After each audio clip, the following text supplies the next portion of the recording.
It has never been more clear that everything is interwoven. But again, conservative politicians just don't get that. They don't connect the dots.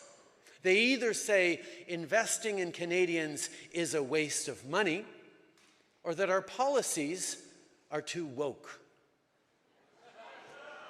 Too woke? Hey, Pierre Poilievre, it's time for you to wake up.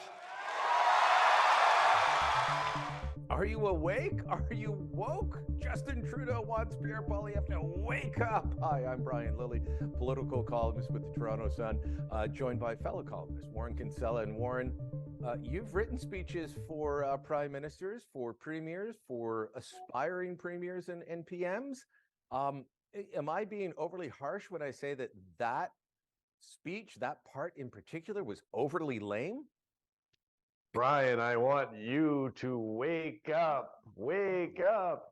Like it was like something out of Sesame Street. It was goofy. I guess they sat around and said, insert applause line here. But it was silly. And, I think it was revealing in one way. Like all they've got left, really all they've got left is their bet that their guy is not as dislikable as Pierre Poilievre. I think that's what their entire campaign is about. And I'm not sure you can build a whole campaign on something like that. I have people ask me regularly, is Justin Trudeau leaving? And I say, no, this guy wants to fight Poilievre. And he made that clear again to a speech of a very welcoming, rowdy Liberal audience. I mean, they were on fire for him. We've both been to these political conventions where things are going down with a dud. They still love this guy. Yeah, no, there's a hardcore that's there. Jake Tapper at CNN had the greatest name for him, and it wasn't some mean person on the right.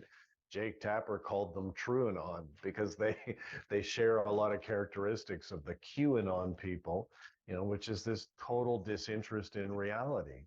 And the reality is that this guy has become immensely unpopular. And that, if an election was held today, Pierre Poilievre would in fact win the election, despite all of the difficulties he has with different demographics like Quebecers or women. So, just shrugging about the Chong scandal, because it is really a bona fide scandal, is not going to help them out any. The Chong thing is about something that is extremely serious. Forget about the fact that he is a conservative MP and an effective member of the opposition. He's a Canadian citizen with a wife and kids and a family. And they were targeted, and we know they were targeted by this repressive regime. We know that as far back as July 2021. And do we actually believe that nobody within the government told Justin Trudeau? Nobody believes that. Okay, well, I want to bring up an interesting tweet here and read it out to you because it's Catherine McKenna.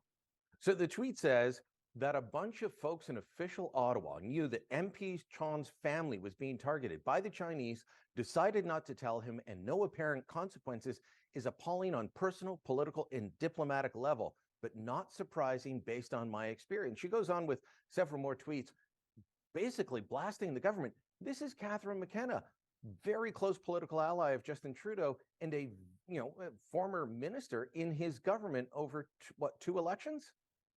Yeah, she was a senior minister and a member of his inner circle and one of the most fervent defenders of the Trudeau regime, saying, be serious. And this whole thing is bonkers. And Brian, she's not the only one. This morning in the House of Commons, a prominent member of the NDP caucus stood up and say, we stand in solidarity with our colleague, Michael Chong, right, who's in a different political party. This one appalls everybody. And this affects all members of parliament. But you worked on the Hill, I've worked on the Hill. Mm-hmm. This thing hits people at a personal level. Okay, but that's MPs, that's elected officials. To the TrueAnon folks, to the true believers, does that matter?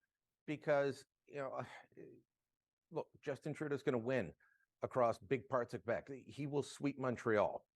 He will take parts of the Lower Mainland. He will hold on to parts of Toronto and the GTA. Does that matter going forward that that MPs and people like you and I think it's awful if the voters just turn around and say, well, doesn't really matter. He's got nice hair. I like his policies, and he's not mean like the other guy.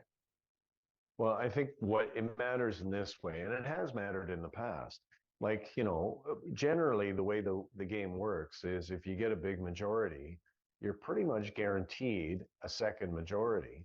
And he was reduced to a minority. And he said, okay, well, that was an aberration. I'll try again after 2019. And he tried again in 2021, and it was another minority. And right now, the polls all say if there was another election, the best he could hope for is another minority. I think these things have had an impact on him, but there's a corollary. We got to consider the Conservative Party.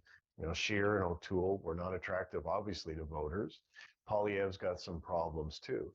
I think personally, if the Conservatives had a leader who was truly popular with all demographics, women and Quebecers included, like I think that the federal Liberal Party could go the way of the dodo bird, like the way the provincial Liberal parties have gone. They've all been wiped out from coast to coast.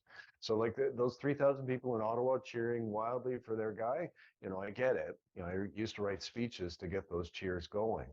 But they've got a big problem. They've got a dud as a leader, and they don't have anybody in the wings waiting to replace him. Well, we'll see what voters think when we get to that point. Trudeau obviously chomping at the bit to fight with Pierre Poilievre. And as I've said for a long time, if happy Pierre shows up, I think he can win.